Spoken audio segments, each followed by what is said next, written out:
Hi, my name's Phil. I like talking about politics, and in this video, I'd like to discuss the great tomato shortage in British shops, which is in actual fact a shortage of lots of fresh fruit and vegetables.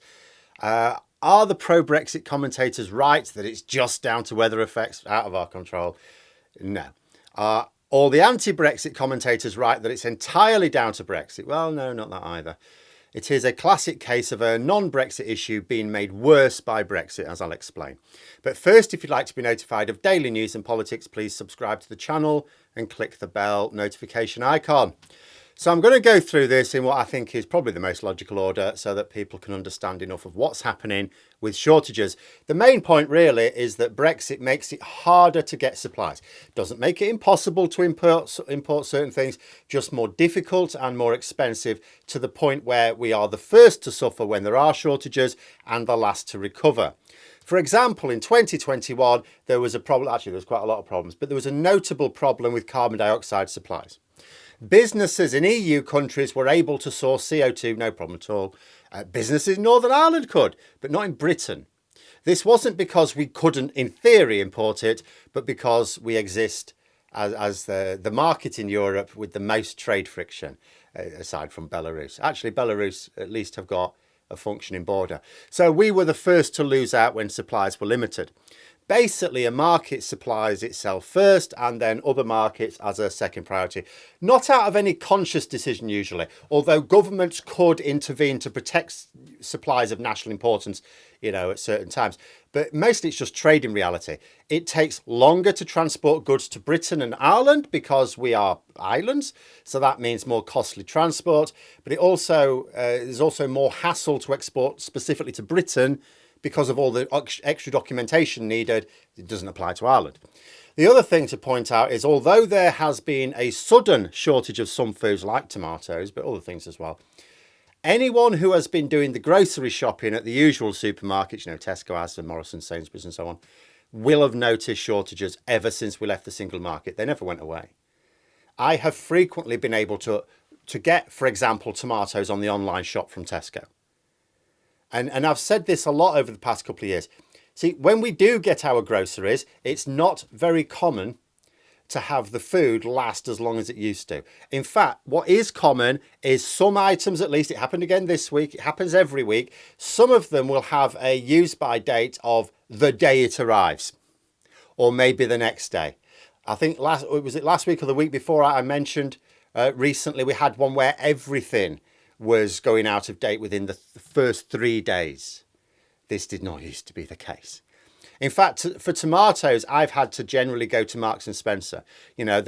Stuff there costs more in general, but they do have a more reliable supply.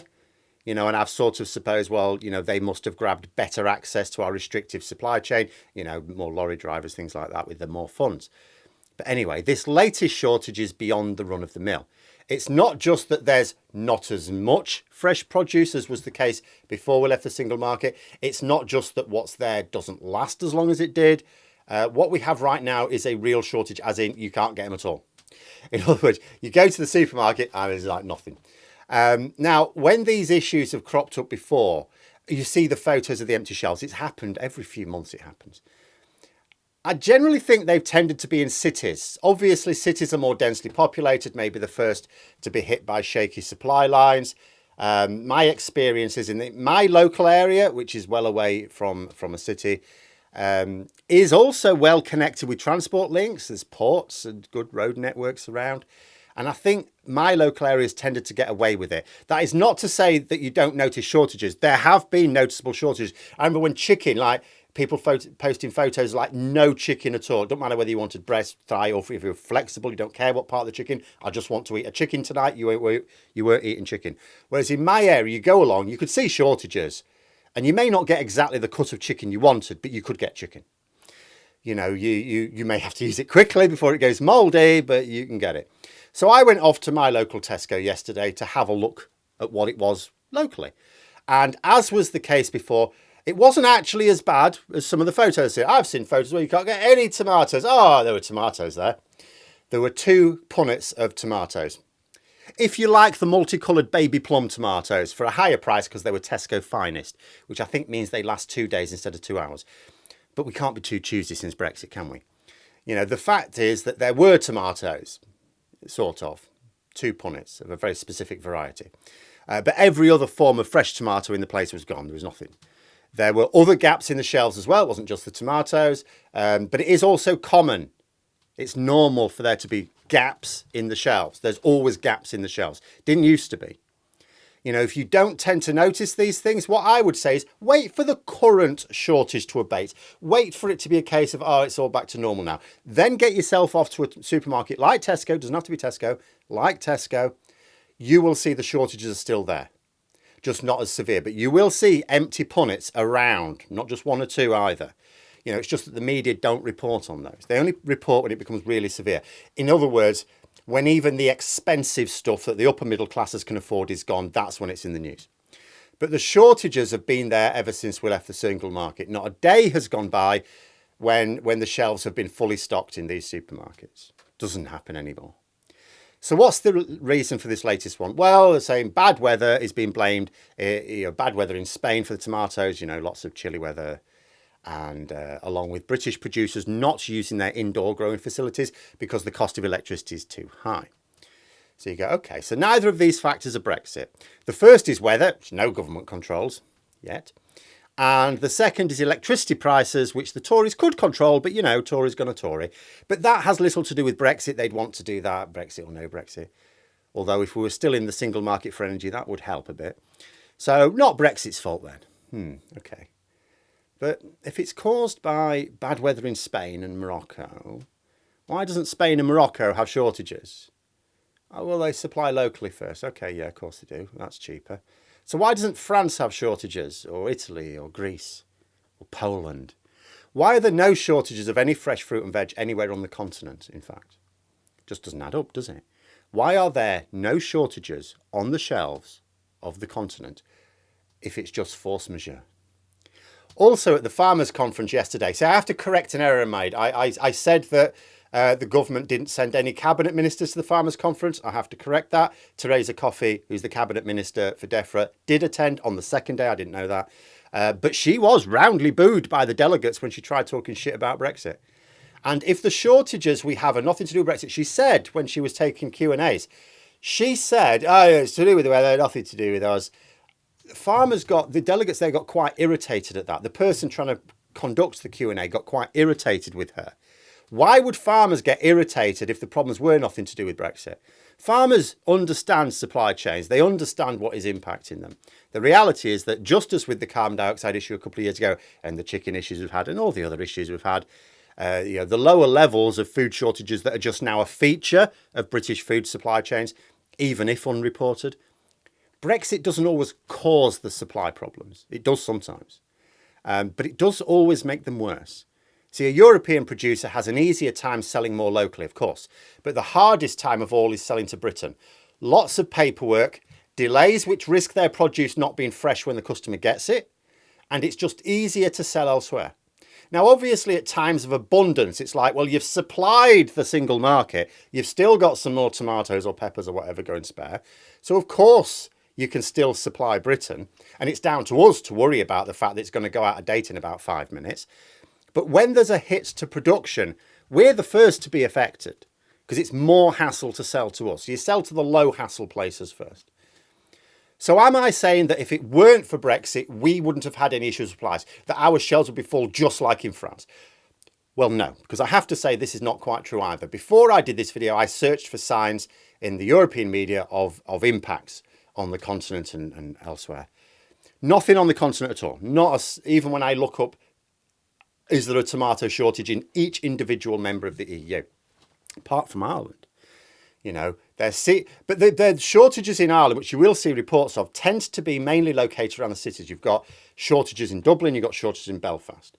So just as I've noticed the worst shortages in Britain tend to be in the cities, the same appears to be the case in Ireland. It's not universal. These shortages in Ireland, unlike in Britain, are not everywhere. They're not throughout the length and breadth of the land. They're isolated.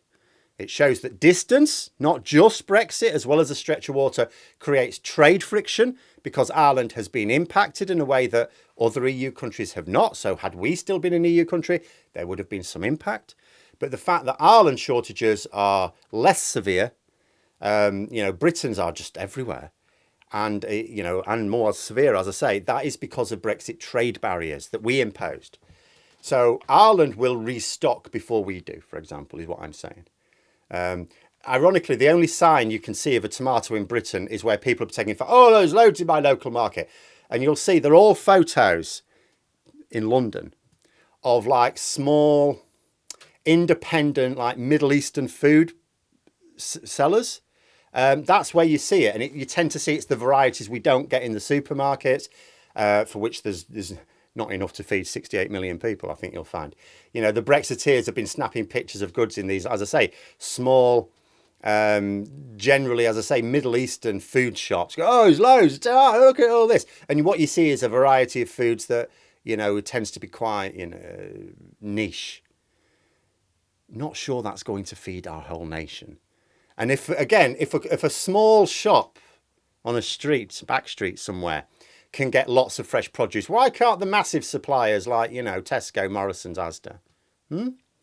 Obviously, some people have also tried to post photos of plentiful supplies in Britain that have turned out to be some other country, or where there's no proof it is a recent photo. My favourite was the one that was posted. Max Robespierre posted one on Twitter where he said, well, I think you find this is Italy. Now, I couldn't tell which country it was in, but you could definitely tell it wasn't Britain. How do you know? Everyone in the photo had a face mask on. When I was in Tesco yesterday, I was the only one. And we're also rationing in Britain now. Remainers joked about rationing before we left. Now it's reality again. And this isn't a one-off either. This is not the first time we've had rationing. We've had rationing on quite a few things. And the freshness of the food has already diminished. That's just a fact now. Anyone who tries to tell me that they handle the groceries, and particularly if they do an online shop and the online shop comes and they don't have a load of stuff that's about to go off, they're lying. Because it is. It can't just be affecting me. And as I say, it tends to be, I live in an area with very good transport links. I think we get away with it more than some other places. Anyone who thinks genuinely otherwise, that we haven't got a shortage, a permanent shortage of fresh food in this country, is clearly subsisting on pot noodles. We have constant food supply problems. They're just not always being reported. But when we have a critical shortage, it will always be down to some non-Brexit issue causing the hit, but it will also always be Brexit that means we are hit first, hit hardest, and are the last to recover to our new, much diminished normal. Because when Dublin recovers, or when Belfast recovers, they will be back to having shelves heaving with fresh produce. But Leeds won't, Liverpool won't, London won't. But there we are. Those are my thoughts. Let me know yours in the comments below. Hope you found the video interesting. If you did, please click the like button if you'd like to support the channel further, the join button for memberships, and until next time, I'll see you later.